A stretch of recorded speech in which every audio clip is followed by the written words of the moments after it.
अस्सलाम वालेकुम स्टूडेंट्स, उम्मीद है आप सब खैरियत से होंगे। जी तो लास्ट टाइम जैसे हमने यूनिट 4 क्लास 9 केमिस्ट्री का ख़त्म कर चुके हैं, तो आज हम लोगों ने स्टार्ट करना है यूनिट 5 जिसका नाम है केमिकल बॉन्डिंग।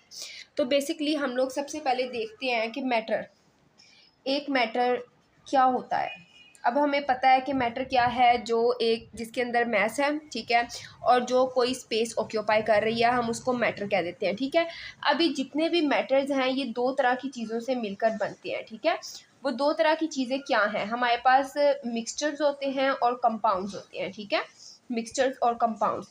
सो ये जो मिक्सचर और कंपाउंड्स हैं ये हमारे पास किस तरह मिलकर बनते हैं, ये हमारे पास वन और मोर एटम्स जो हैं वो मिलकर आपस में केमिकल बॉन्डिंग हो सकती है, ठीक है। फिजिकल केमिकल बॉन्डिंग हो सकती है, फिजिकली या फिर केमिकली, ठीक है। फिजिकली भी हो सकती है और केमिकली भी हम इसको कह सकते हैं कि इनमें फिजिकल बॉन्डिंग बनती है, केमिकल बॉन्डिंग बनती है, ठीक है। जैसे अब अगर हम एग्जांपल लें, जितने भी ह्यूमंस हैं, ठीक है,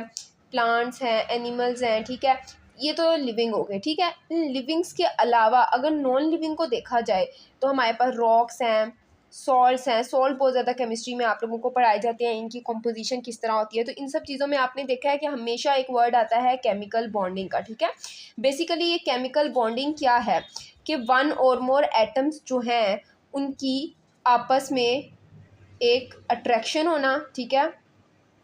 मॉलिक्यूल्स की आपस में अट्रैक्शन होना, ठीक है, जिसकी वजह से वो आपस में बॉन्ड बना लेते हैं, एक अट्रैक्शन बना लेते हैं, ठीक है। जैसे अगर हम बहुत सिंपल एग्जांपल लेते हैं, ठीक है, तो दो फ्रेंड्स हैं, उनकी आपस में अट्रैक्शन है, वाइब मैच हो रही है, बहुत ज़्यादा अच्छा क्लोज रिलेशनशिप है, तो उनकी आपस में कहते हैं बॉन्डिंग बहुत ज़्यादा स्ट्रॉन्ग हो गई है, ठीक है। और यही काम होता है कि जब एक या दो से ज़्यादा मॉलिक्यूल्स जो है ना आपस में एक अट्रैक्शन, एक बॉन्डिंग क्रिएट कर लेते हैं, उनके दरमियान में एक बॉन्ड, एक केमिकल बॉन्ड बन जाता है, ठीक है। और आप देखोगे कि एक ही सब्सटेंस है, फॉर एग्जांपल कार्बन, ऑक्सीजन और हाइड्रोजन, ठीक है, ये बहुत ही कॉमन है वो एलिमेंट्स जो बॉन्डिंग बनाते हैं, ठीक है। तो आप लोगों ने देखा होगा कि अगर हम इनकी बात करें तो केमिकली डिफरेंट तरह से इन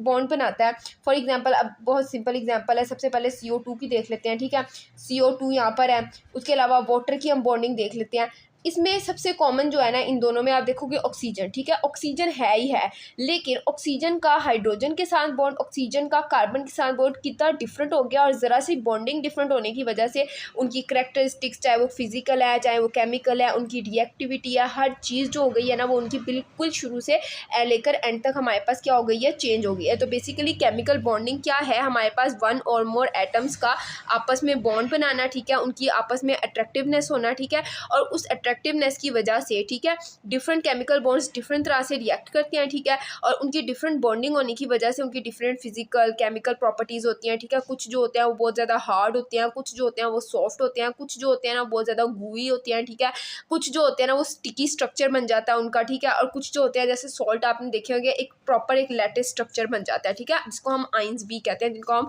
फर्दर ऑन स्टडी करेंगे। तो आप देख रहे हैं कि केमिकल बॉन्ड हमारे पास किस किस तरह के बनते हैं। सो जो नेक्स्ट हमारा टॉपिक है वो है कि वाई डू एटम्स रिएक्ट, ठीक है, कि एटम्स रिएक्ट क्यों करते हैं। तो हम लोगों ने बहुत ज़्यादा सिंपल एग्जांपल आप लोगों ने देखी होगी कि जितने भी हमारे पास एटम्स हैं उनकी डिफरेंट प्रॉपर्टीज़ होती हैं, वो उनकी इलेक्ट्रॉनिक कॉन्फ़िगरेशन के ऊपर डिपेंड करती हैं, ठीक है, कि इलेक्ट्रॉनिक कॉन्फ़िगरेशन उनकी कैसी है। सो अगर हम इलेक्ट्रॉनिक कॉन्फ़िगरेशन की बात करते हैं तो हम लोगों ने एक दो तरह के रूल्स आप लोगों ने स्टडी करने हैं, जिसको हम डुप्लेट रूल कहते हैं और हम ऑक्टेट रूल कहते हैं, ठीक है। बेसिकली डुप्रेट रूल हम उन चीज़ों पर कहते हैं वो एटम्स, ठीक है, पीरियोडिक टेबल के वो एटम्स जिनका लास्ट शेल में अगर दो इलेक्ट्रॉन मौजूद हों तो वो हमारे पास जो शेल है वो कंप्लीट हो जाता है, उसको एक्स्ट्रा इलेक्ट्रॉन्स की ज़रूरत नहीं है, वो दो शेल पे कंप्लीट है, ठीक है।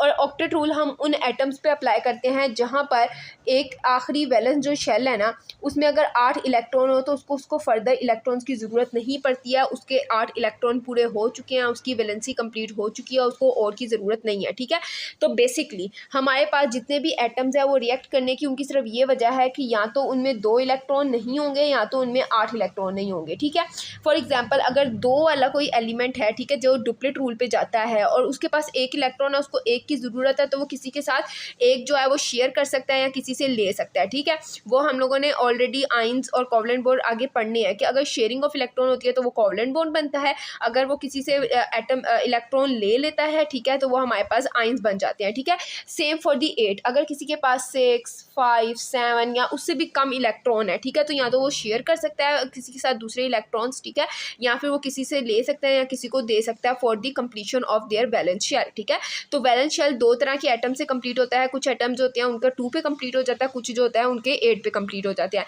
अब आपने देखे हैं कि जो हमारे पास ग्रुप 1 से लेकर ग्रुप 8 तक हम लोगों ने टोटल 13 ग्रुप थे बेसिकली, ग्रुप 8 तक जो है ना वो आपने देखे हैं कि जो आखिरी ग्रुप है जिसको हम नोबल गैसेस ग्रुप भी कहते हैं, जिसको हम 13 कहते हैं, ठीक है, 13 ग्रुप भी कहते हैं, उसका नाम 8A भी है, ठीक है। उस जो ग्रुप है ना उसमें लास्ट जो उसका वैलेंस शेल है ना वो कंप्लीट है, ठीक है,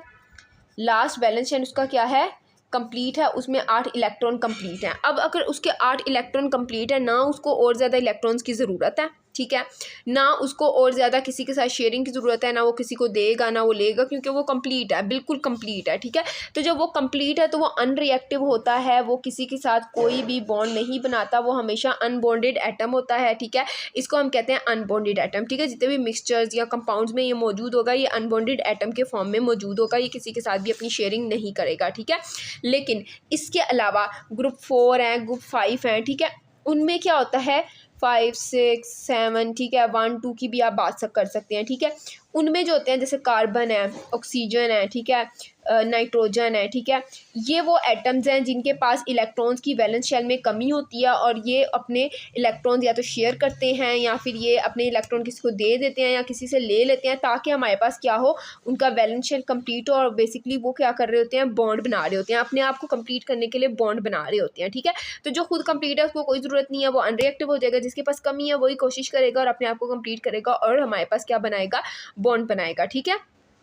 अब डुपरेट रूल की जो बहुत सिंपल एग्जांपल है वो नोबल गैसेस में ही है, ठीक है। बेसिकली हमारे जितने भी पीरियोडिक टेबल है ना पूरा, उसमें जो नोबल गैसेस हैं वो कंप्लीट है हर लिहाज से। नोबल गैसेस का सबसे पहला जो एलिमेंट है ना उसको हम हीलियम कहते हैं, ठीक है। उसके जो 2 इलेक्ट्रॉन है ना वो कंप्लीट है, ठीक है, उसके पास 2 इलेक्ट्रॉन कंप्लीट हैं, उसको 2 इलेक्ट्रॉन्स की और किसी इलेक्ट्रॉन की ज़रूरत नहीं है, वो किसी के साथ रिएक्ट नहीं करता, हमेशा अनबॉन्डेड एटम के तौर पे रहता है, ठीक है। जबकि ऑक्टेट रूल पे जो आता है उसमें हमारे पास आ जाते हैं आर्गोन,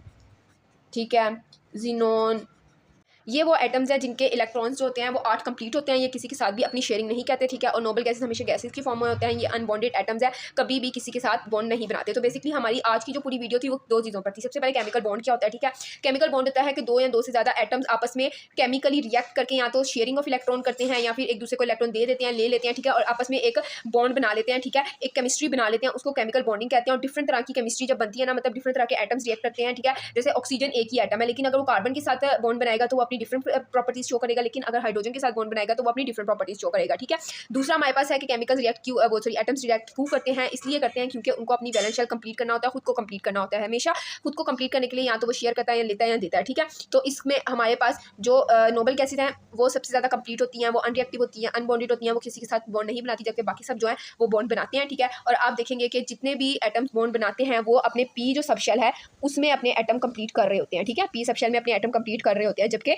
इसमें जो क्या कहते हैं नोबल गैसेज हैं उनका एस और पी जो दोनों होता है वो हमारे पास क्या होता है, कंप्लीट होता है, एस और पी बॉन्ड दोनों उनका कंप्लीट होता है, ठीक है। S2 होता है, P6 होता है, लेकिन इसमें जो होता है S2 होता है लेकिन P कम हो सकता है, ठीक है, किसी में S भी कम हो सकते हैं। तो ये आपकी एग्जांपल आपकी बुक में डिफरेंट लिखी हुई हैं, जैसे कि हीलियम कंप्लीट है, ठीक है, ये ऑक्टेट रूल पे आता है, बिल्कुल कंप्लीट है।